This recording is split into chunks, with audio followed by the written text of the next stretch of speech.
Hello, everybody. Hope all of you are having a great midweek and are doing well. For today's session on demystifying the $1 million SSP ad server, let me introduce two young folks as opposed to what Sudhir called himself in his intro as old. So, Sudhir is a curious staff engineer who works with the backend at SSP, and Siddhant has been part of InMobi for the last 7 years and is also part of the exchange and is part of the exchange team at SSP. He's also an active member at the bomb defusal squad at SSP. Folks, we are surely going to have quite an explosive session today. Over to you, Sudhir and Siddhant. Hey, thanks, Raghu. Good evening, everyone. So, I'm just going to do the small bit. Just have a quick intro done, and then probably hand it over to the man of the hour, Siddhant. So basically, we will try to go through the main ad exchange server today. I mean, we all speak about scale, right? And we try to kind of slightly quantify what type of scale, what challenges we generally run into, and how, some of the challenges are how it is solved. And then, as you would all probably would have just made sure by now that these are not overnight changes. These have been built over a period of time by a number of awesome people, right? So, so we would actually go through some of the aspects. We will not be able to cover everything, but we'll try to cover some of the important aspects which we think is going to be interesting to a lot of folks here. Um, and we will try to have a dedicated Q&A at the end of the session. But said that, if there are any questions in between, please just feel free to add it in the chat box, so we'll answer. But we'll just allow Siddhant to go through his material. And yeah, in the end, we will take all the question answers which are probably not answered or which need further discussion. Right. So without further any further delay, we'll just get started. Siddhant, over to you, man. Hey, I'll just share my screen once.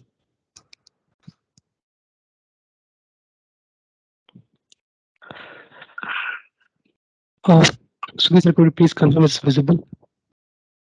Yes, Siddhant, good to go. Yep. Okay. Thank you, Sudhir sir, for setting the context. Good afternoon, team. I'm Siddhant. I'll be taking over the presentation and walk you through and see if we could do the justice to demystify our ad exchange server. So primarily, this presentation is kind of divided into three parts. The first part, wherein we give a business overview of what ad tech business is about, how we actually kind of do this business at InMobi, the scale at which we do it here. The second part is where we kind of deep dive and talk about how we try to achieve this scale. More interesting part, how we try to achieve it rather in a cost effective manner. Last part is a forward looking approach wherein we discuss what are the different tech initiatives that we are kind of thinking about and which could help us stabilize our tech systems and in general uncover more paths that could lead to a higher scalability going forward. Yep. So going forward, first part is actually the introduction wherein talked about the ad tech business. So the image on the left is actually like a very, I would say, highly simplified view that I could found on Google as what the ad exchange business is. So on one side of the spectrum, we have publishers who are kind of willing to monetize in exchange of real estate. And on the other side of the spectrum, we have advertisers who are willing to buy that real estate in exchange of creating brand awareness of their model, driving good app installs, procuring high ROI users. And in between sits the ad exchange platform, which is trying to facilitate this transaction in general. Right. So on the publisher side, mostly the interactions happen with a jargon called SSP, which is supply side platform. On advertiser, the interaction generally happens with the jargon called DSP, which is demand side platform. So going on with a little more complex diagram and how we kind of replicate it here at InMobi. So InMobi has built different products to support all the different entities in this particular ecosystem. Like for publisher integration, we have a InMobi SDK. For SSP, there is a entire SSP platform that is built out there. Ad exchange is the crux of the topic that we're going to talk about today. Then there is InMobi DSP also that is there in place. So I would just walk in through a typical workflow that what happens behind the scenes when a Times of India actually wants to monetize. So suppose I'm kind of using Times of India application. So Times of India would actually integrate with our InMobi SDK first. When the integration is kind of completed, while getting an ad response, it will invoke SSP's ad serving endpoint. Once the SSP ad serving endpoint is invoked and its sides of processing is done, the request comes to ad exchange. Then ad exchange not only calls the in-house InMobi DSP, but apart from that calls various other demand side partners, wherein we request to serve a appropriate ad given the supply side cuts, and then we run auction basis the transaction question that whether it's brand awareness or high ROI that publisher is seeking, and finally the ad response is fetched back to the user, and yes, the user sees the advertisement, and by the way, all this happens within second, like within 1 second to be precise. So going forward, the presentation would be centrally focused on this big platform that's Ad Exchange, and we call it Channel Ad Servers (CAS). To talk about the ad formats, so there are different range of ad formats that we deal with, starting from a static banner ad format to a very dynamic rewarded video, rewarded playable video, and then there are all sorts of in-game ads also that we have started to support. Okay, this slide is just to set the context as to what the client is for the ad exchange platform. So as we were explaining, the ecosystem client for this is SSP, and when it's translated into InMobi, we call it as Unified Marketplace, that is UMP. So the way it is structured as of now is that to facilitate this interaction between UMP and CAS, we have a zookeeper in between, which does this service discovery and service registry for us, which essentially means that UMP on the runtime gets to know which all are the healthy exchange CAS servers that it can invoke. And using the sidecar HA proxy that UMP has, it makes the request get an ad response to CAS. So this is how a CAS server on the client and server side is kind of set up as of now. Yeah, going ahead with the scale of CAS, actually, what is the scale of business that we are kind of catering to? So this graph typically generates like what is the incoming QPS that we see at East US data center of ours. So this is showing a peak of 900K QPS and a bottom of like 300K QPS.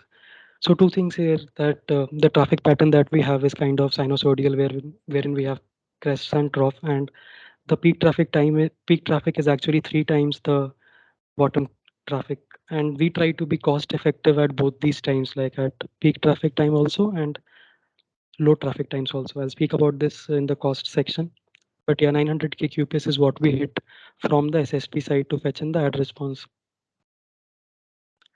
Outgoing QPS, so this is basically when the exchange ad server invokes demand side partners to fetch an ad response which can be stitched back to the SSP. So this is a graph that is there from our Grafana dashboard. There has been no editing made. Actually, I got to know that this is crossed 8 million also. So the amount of QPS that we are getting on outbound is 8 million. So this is like 8 times the incoming QPS that we have, which essentially means that for each incoming ad request that we get, we on an average kind of invoke 8 different calls to demand side partners to fetch an ad response. On a daily basis, this 8 million QPS into the request payload that we have would calculate up to like a 500 terabytes of data that we pump at a daily level. We would talk about how do we optimize for this cost going forward. Yeah, this one is one of my favorite graphs, that how we actually leverage the power of cloud and move our fleet from a 250 traffic size, 250 server size to a 620 size. So erstwhile when we were in the on-premises architecture, when this was not at all possible, and we used to pay for 622 servers even at the lowest traffic time. The graph here actually has like a very steep decline that depicts how aggressive we are in our scaling policies, and how do we ensure that we are running at cost effective manner during low peak traffic times. The certain blips that you see here is a part because of evictions that I will be talking shortly about. Yeah, so the first section primarily uh, give us an overview of what the exchange ad tech system is, how we do it at Movie, and what is the scale. Now we little deep dive and try to think how we achieve this scale. Yeah. So the first thing that comes into my mind when we try to talk about the scale at here is the NetI architecture that we have. So NetI actually suits the use case of high number of asynchronous thread processing that we have here at CAS, and it is because it by nature it's an async driven framework that NetI provides. Powered by that, we have G1GC, and G1GC has been a learning from us, a learning for us from a concurrent market and sweep algorithm. So G1GC, the reason of choosing that was because it gives us a probabilistic GC pause times, and given the scale that we operate, we would want to have a shorter pause time so that we could cater to a higher amount of traffic. So the amount of heap size that we have is kind of 43. So even if this is proven that G1GC operates at a higher heap size, and with Java 11, this becomes a good choice to be. So on the tech stack, we do have this mixture of Java 11, G1GC, and NetI. On the infra stack per se, on the Azure, we have a single model that's called a virtual machine scale set, which is a group of virtual machines in Azure, and we could scale it to a very high number, like a 400 to 500 instances that we even currently have in production. Then for doing a NoSQL kind of, we have Redis here. Azure Storage Account is mostly used for our blob push mechanism that we have to push in our request response log. On the server configuration per se, these are, I would say, hardware strong boxes that we have. It's a F series, which is compute optimized with 32 core hyperthreading enabled on it. Utilizing hardware, so uh, connecting back onto the graph where we were at 250K QPS, and I said we were cost efficient then. So our scaling policies says that we will never run our CPUs below 35% at any point in time. That is how we are kind of maintaining that we are uh, juicing out the most out of the hardware. We have done various kind of hot path improvements, I would say, to attain a decent QPS per core, and actually trying enough to even increase it further. Coming back to an important point, that is a non-blocking IO. So to make you all understand, the best thing about cache server here is that there are actually no threads which are getting blocked. So we have decoupled our thread pools for inbound request processing and outbound request processing. This helps in ensuring that the same thread is not doing complete work and isn't blocked anywhere. So put another way, any latency spikes in outbound system would not stop us from accepting new incoming traffic. It's completely async. Like you have a thread which is incoming, and you have a different thread which is going outgoing. Both of them doing their own set of individual tasks. There is request delegation happening, right? And even for the outbound traffic that we have, the Java library that we use is async HTTP client, and this in itself is built on top of NetI. So, like outbound threads just write onto socket and wait until they get a call back. Like, and during this wait time, it is not that they are waiting; they are kind of requesting and processing another DSP partner call. So, if I get into a little back of the envelope calculation of the total RTT time that we have, only 30 milliseconds is the CPU intensive work that we do. So rest time is like IO, and IO is not a wait time for us. The threads are actually working. So 30 millisecond CPU intensive work means that in 1 second, almost 330 requests is taken care by one thread. This multiplied by the 64 number of hyperthreads we get onto a 32 core box comes around 2000 requests at a very high CPU load. In a steady state, we are able to achieve like a 1.5K QPS at 50% CPU as of now. Then again, some of the accepted facts that people do not acknowledge, but I would just tell for the sake of it is that we are completely stateless. Had this architecture not been stateless, it was not possible to run our workloads at such a high scale and getting operational issues with Azure Spot included in that. So what we generally do is that there is only one part of request logs that need to be pushed, that is there as part of state. Apart from that, getting a box into fleet and get removing a box into fleet is like just a blink of eye. Uh, on the cache state, so there is nothing on the request processing that we make a direct call to DB. What we generally do is that we maintain a replica of the DB state into our memory. We call it as repository, and we try to load them before the server actually can take the first traffic, first QPS. So this is how we are trying to uh, like isolate DB calls during the request processing by asynchronously loading the DB state into our memory. 42 GB heap is kind of, I would say, a pro and con for both of us, like both sides. A pro, I would say, is that 42 GB heap gives us a very high Eden space, which actually enforces that the garbage promotion rate is very less, given that the RTT that we have is around 300 milliseconds.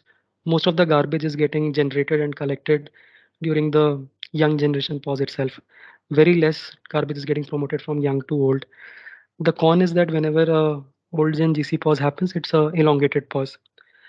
So in a nutshell, yes, this as Sudhir was saying that good amount of work has gone into supporting the use case that CAS actually caters as of now.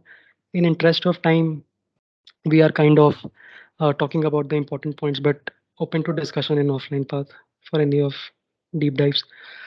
Going forward, how do we actually attain this mammoth QPS of 8 million onto Azure platform? So to be very honest, even 2.5 years back when we were doing this bootstrapping of CAS onto Azure, this particular problem statement was a blocker for us, and we had to do a lot and more brainstorming within the teams outside to get to a model that could support this kind of scale on Azure. I will just quickly walk through as to what happens when a VM inside a Azure platform tries to make a connection to internet. Right. So uh, the first model that is present is the default outbound connections. So whenever you procure a particular virtual machine on Azure, by default it has internet access. There's nothing that you need to do to enable that. But what happens in the background is that the VM, which is that part of virtual network, gets some amount of dedicated public IPs. That dedicated public IP is not in the client's control. It is given by Azure to cater this default use case of taking traffic out. So as we were in learning phase back then also, so we tried this particular solution also. So it did work for us for at least 20K QPS, but beyond that, we got into all this scalability issues of SNAT port exhaustion. I'll just briefly talk about what SNAT is. So SNAT is like a full form for source network address translation, which essentially means that how do we ensure that a machine's private IP is masked with a public IP so that by any by any means the virtual machine in private VNet is not exposed. So SNAT port translation is how we kind of convert this private IP of our VM to the public IP of the load balancer that Azure is providing. So the first solution was not scalable for us and it kind of died after a 20K QPS as a benchmark. Going forward, we tried the second solution, which is using a dedicated load balancer behind a virtual machine scale set. And the load balancer could have multiple front-end public IPs onto it. Right. So this was a scalable until I would say 120, 130K QPS, but it had another set of operational challenges that we had to manually procure the public IPs, manage the SNAT port allocation. There is a different kind of port allocation that happens when you have a larger fleet. You need to divide your boxes with the number of ports allowed, and all this manual was kind of hindering with the scalable architecture we had. So the communication with Microsoft, and then we finally resorted to the solution that is a public IP solution. So currently, what happens is that whenever a CAS VM is kind of procured on Azure, we get a public IP attached to each of the VM. which essentially means that there is no netting involved as now. Whenever a virtual machine is forced to make a outbound connection, it will just use the public IP attached to it, right? So it's a like horizontal scalable model that we had in our application, clubbed with the public IP at an instance level horizontal scalable model that is catering to this combination of a good scalable architecture. But with public IP at an instance level entailed a risk of exposing our VMs onto public cloud, right? So to circumvent that problem, we used another PaaS offering that is called as network security group. So in network security group that you use, you can provide in punch in different rules that could actually help you attain a very strong set of security rules. So just for the sake of completion, like you could see in the inbound security rules, the third row, it talks about deny all inbound, which essentially means that even if the virtual machine is publicly exposed, there is no incoming connection that it can take. It can only initiate an outgoing connection. There cannot be any connection from outside that can be made directly to the virtual machine, right? So this is how we kind of got through the security approvals also, and finally we were able to onboard CAS onto Azure successfully, right? Coming on to the interesting part as to how we try to achieve this scale cost effectively. So as I was talking about, the major chunk of our cost right now is bandwidth, right? So to give a number, I would say 60% of even current cash cost is the bandwidth cost. One of the major target point for us was to optimize for this bandwidth cost during the request processing in itself, the number of servers that we have in fleet. So we came up with this particular PaaS offering that's called routing preference.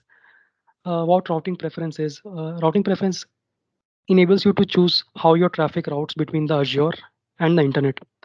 It gives a means by which you could configure whether you want to use a premium offering, that is a Microsoft Global Network, or an alternative to that, it's called a ISP network.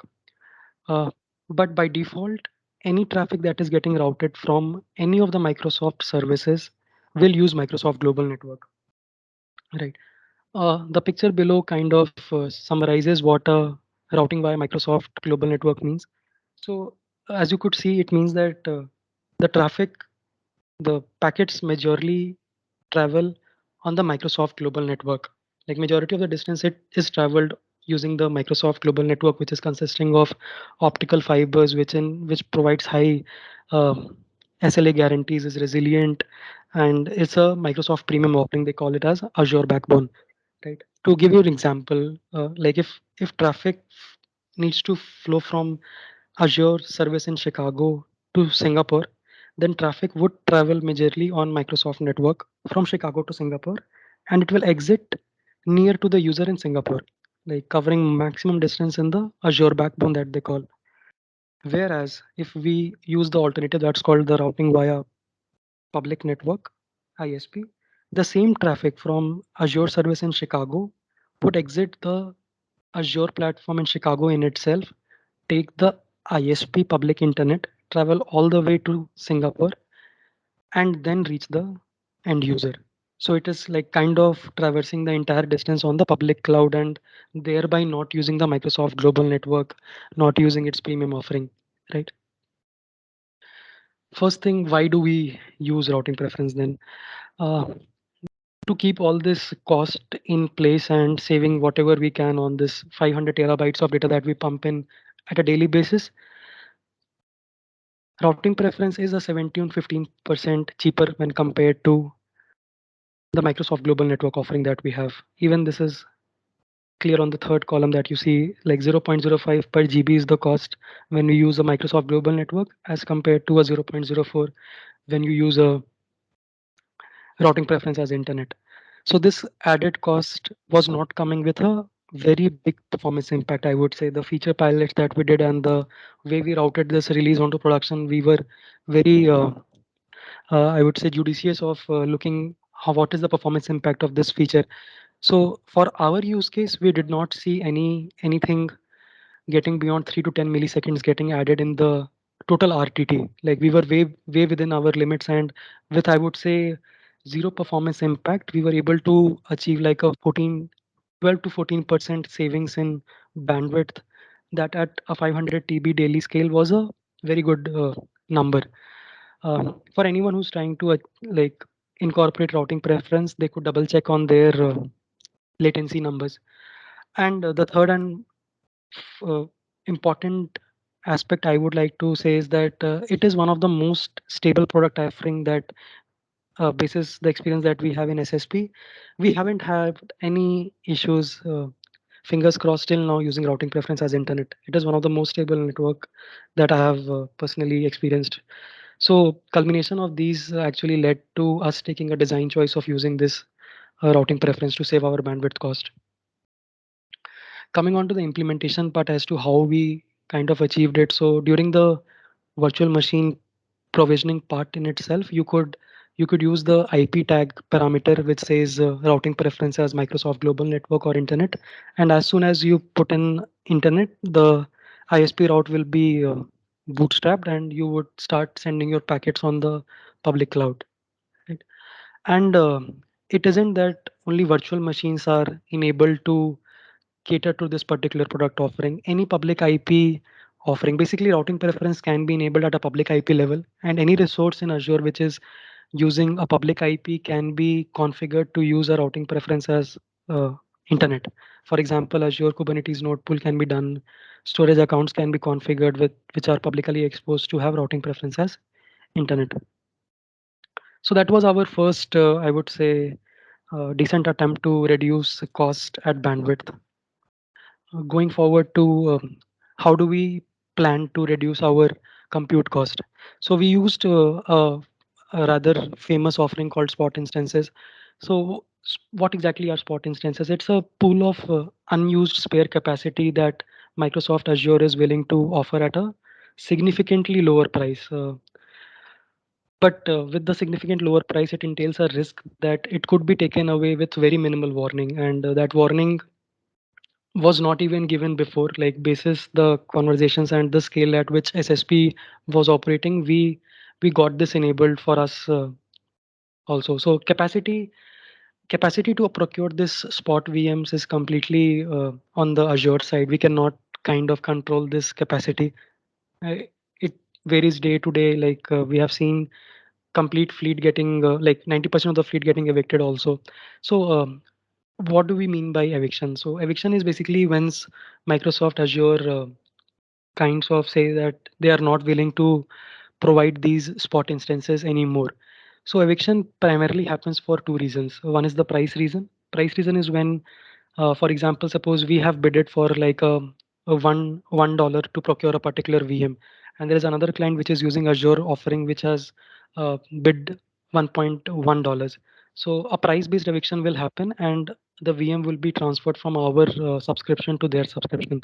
That's the first reason of eviction. The second is in itself the capacity reason, wherein Azure now in itself has a capacity crunch wherein they want to convert their spot instances to a on demand or a pay as you go model. So that is something that is beyond our control, and we cannot, even if we bid higher, get that capacity back to us. Why do we choose to use spot instance? For our use case, because of the stateless model we are fortunate enough to use, this is like a interrupted model that we are. Even if a box is taken away, it does not matter to us more. Like we could get back our on-demand virtual machines to replace it and cater to the business as usual. And it is not that there is any performance impact that it is entailing. Once created, an Azure Spot virtual machine is exactly the same as a regular standard VM. Nothing on the performance that is getting uh, compensated there. And we are kind of bypassing this price-based eviction by passing this parameter called as max price equal to -1. And whenever Azure interprets a max price as -1, it ensures that the bidder is the highest bidder, and there could not be any price-based evictions because of for this client. And obviously, it is not that we have zero visibility now for eviction.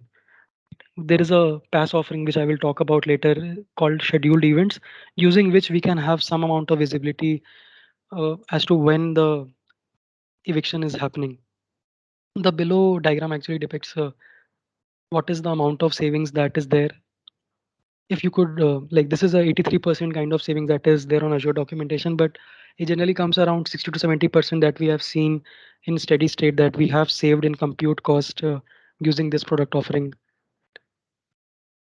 Coming on to the how part, so this again is done during the VM creation time. Like there's a parameter called priority which you need to set as spot, and during the same you need to set another policy that's called eviction. So Azure currently provides you with two options that's called delete and deallocate. Deallocate means that you are kind of keeping that even if the eviction happens, that virtual machine for some time period will be in deallocated state in that pool. And if there is any capacity getting back for spot, there are chances that this virtual machine can be again allocated. But the problem with this is in our structure is that this kinds of messes up with our scaling rules, because our scaling rules are average CPU, and given that there are some nodes which are not taking any traffic, the CPU numbers kind of digresses. And there is another problem that is like the disk attached to this particular deallocate policies will be charged throughout. Like even if there is no allocation after 2 3 days possible, you will be continuing to pay the disk charge attached to it. So that is why we have falled back to a rather cleaner approach that's called delete. So whenever a spot VM is getting evicted in our case, it will get deleted. Like we do not care that we need to get it back, right? To give you a glimpse that currently CAS is around 90% on spot. We are less than 10% on our on demand. We are completely on spot as of now. Right. The result part is we have kind of saved 50 to 60% of our compute using spot offering. Coming to an important section of how do we handle evictions at such a large scale, and how do we ensure that the business as usual is not compromised at any point in time. First thing that is done is how we have set up our auto scaling rules. So we are having primary virtual machines as spot, which are backed by secondary. Secondary for us is pay like pay as you go or on demand as we call.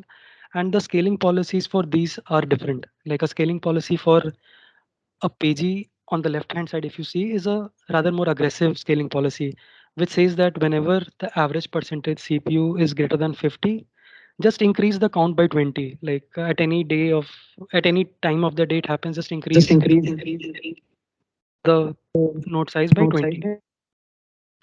uh, on the right hand side, if you see, the scaling policy for a spot node pool is in the steady state, whenever the CPU is greater than 46, increase it with a percentage. Like this is taking into account the sinusoidal traffic pattern that we have. In times of high traffic pattern, increase it with the 15% of the increased size, increase it with the 15% of the reduced fleet size during low traffic time. But here also we have added another rule which says that if the spike is a much more higher spike, like a 54% spike is not a normal spike. Like a 46 is a normal, but 54 is not. It translates to some abnormal activities that has happened with the virtual machine that we have, according like basis our experience says that most probable reason for this abnormality is spot eviction. So we say let's try to let's try whether we are able to take spot in itself during eviction times. Capacity based eviction work in a, I would say, slightly confused manner. We have seen instances wherein eviction has happened because of capacity, but just after 30 minutes we are able to procure the same amount of cluster size also. So that is the risk that we are that is the I would say luck we are trying. Even before hitting page, can we get another chance of getting spot node pool? The second part in where we try to gain more visibility around evictions, that is using the Azure scheduled events. So Azure scheduled events is basically a PaaS offering that Azure offers, which provides in notifications that you can use. You can you can provision these notifications during your virtual machine runtime. There are different kinds of events that you can listen to. There are called reboot, terminate. For our use case in particular for the eviction, there is a signal called preempt. So what happens is that whenever the virtual machine is running, you can choose to register yourself onto the scheduled events API on the left hand side, and it gives back you a response saying that what are the set of VMs that are part of the preempt that is going to happen. And then you can run your own application specific logic that, yeah, if this particular VM is in that list which is getting to get evicted, I will go and run my graceful shutdown mechanism. uh, the worst part is that you get only 30 seconds to save your entire world. The added thing that we have done here by leveraging the Prometheus push gateway mechanism is that to gain visibility, like after all our graceful shutdown mechanism handling is done, we use the push mechanism of Prometheus to emit metrics so that we can have and put alerts onto what is the eviction rates that we are seeing as of now in the system. So on the right hand side, if you see, this is a graph powered during the eviction times notified using scheduled events API using Prometheus gateway to give us a overview of how many servers are getting evicted at some point in time in our colo. Coming to the last part of how do we ensure that the problem statement here is that during mass evictions, right? Suppose there are 100 boxes that we had at time t equals to 0, and there was a mass eviction that just happened, and 60 of our boxes were taken out. How do we ensure that the 40 remaining boxes, the non-evicted fleet, is healthy? By healthy, we mean that they are catering to the steady state QPS that they are uh, provisioned, they are equipped to do, right? Just to give you a history of what used to happen when we did not have this rate limiter feature in place. I would say the experience was not good. We used to like client for exchange being SSP. We used to involve the SSP team guys to have a mechanism that they could stop the entire incoming traffic to exchange system. We then used to reboot our entire cluster from like 100 size to a 0 size, and then bring the cluster size to 100, gradually increase the traffic to whatever incoming QPS it was before the eviction in steps. So that was a very, I would say it used to happen like in 4:30 a.m. in the morning, and everyone was on the call to discuss, and there was a revenue timer like 50K dollar loss, 100K dollar loss. So that was a brief history that we had. The attempts to solve this was we tried with a JVM rate limiter first, but the problem with the JVM rate limiter was it did succeed until a particular eviction percentage, like a 20% eviction, was still catered by a JVM rate limiter. But at a scale of 1.5K QPS, even that 1500 request coming to your JVM used to have a significant memory footprint. And with this model that we had, it used to have like a ripple effect, wherein suppose there was garbage collection happening. So once box A was getting garbage collected, it used to have it stop the world GC elongated pause, which kind of triggered high traffic onto a box B, right? Then after some time, box B used to die, which again catered box A to take more GC pause. So in nutshell, that fleet was not self-sufficient to survive. Uh, so basis our learning and the impact that it was creating, we resorted with our staff engineers to bring up with a non JVM rate limiter. uh, Given the popularity, we resorted to nginx, and nginx currently is just as a sidecar container within the same docker array that we have for cas. This is the starting point, like between neti and the ssp we have. So ssp currently calls cas nginx endpoint, and nginx then translates that request to the upstream server, that is neti for us. The advantage that we are getting having a layer before JVM is that the rate limiting is now two-sided. Like once rate limiter is done on the JVM, there is another rate limiter that is happening on the nginx part itself, right? And this is giving us like having a localized load balancer is giving us different kinds of uh, keep alive that we can fine tune with it. Max connections is basically the parameter that we use to tweak to come to a optimum number that has been helping us to have a decent set of rate limiter as of now. With the current configs that we have, CAS can run at 65% of CPU in a steady state. Right? So culmination of these three aggressive scale in, scale out rules for PG, visibility on Azure, scheduled events, and two-phased rate limiter has helped us, I would say, enormous to achieve a automated recovery of fleet. Like mostly it's an autopilot mode. Like the on calls do not actually get to know whether, until unless it's a very mass eviction that has happened. Most of the low scale evictions are on autopilot mode. Yeah, we have kind of saved a good amount of revenue because of rate limiter. And even in times of the outage, like the 40 boxes out of 100 are still taking traffic, so we are at a significant success percentage during that time also. Not to mention the developer productivity, we are no more at 4:30 a.m. calls to debug this with panic mode on. Right. Coming to the last section, this is like a forward-looking approach, wherein we have kind of bottled down to what we could do on catering more scale going forward. So different SKU for deployment primarily because if there is a family of CPU that we use, for example, F series we are using as of now, we get to know that F series is having a higher eviction rate. We could at any point in time switch from F series to D series. That is what we want to achieve. Same reason that if due to quarterly price changes that Azure does, if F series starts to have a higher price, we should be able to shift our fleet from F series to D series uh, in a way, bringing overall down overall time for CAS, right?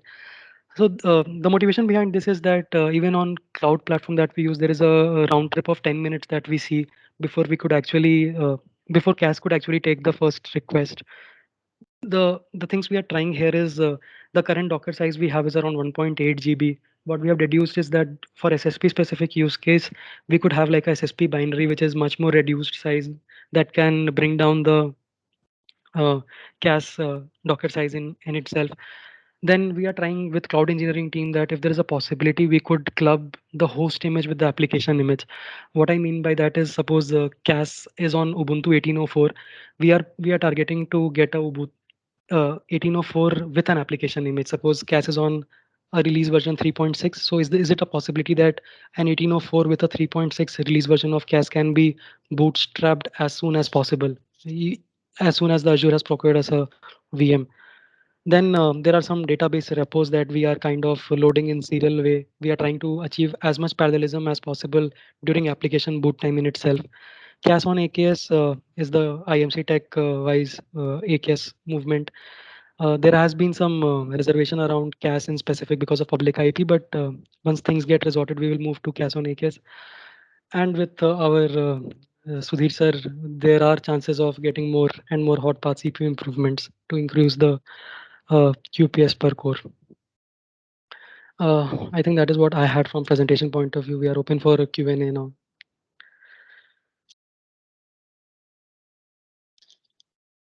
Great stuff, Siddhant. So we'll just give a breather. I just stepped in because probably Siddhant want to get a glass of water or something. So we still have about 15 minutes.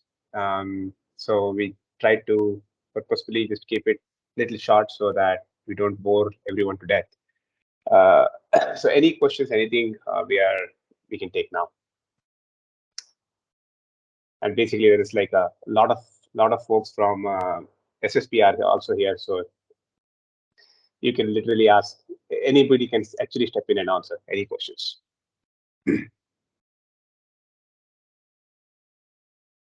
Okay, so if there are no immediate questions, so if anything just pops up, anybody's head or whatever it is, just feel free to reach us offline. We will be really happy to share whatever our learnings are. Vaibhav, I think we are done. Thank you, Sudhir. Thank you, Siddhant, for a great presentation as well. If you all have any questions right now, please do unmute and ask away. Or if you have questions for later, please make sure to kind of put it in the chat box, and folks will be definitely responding to that.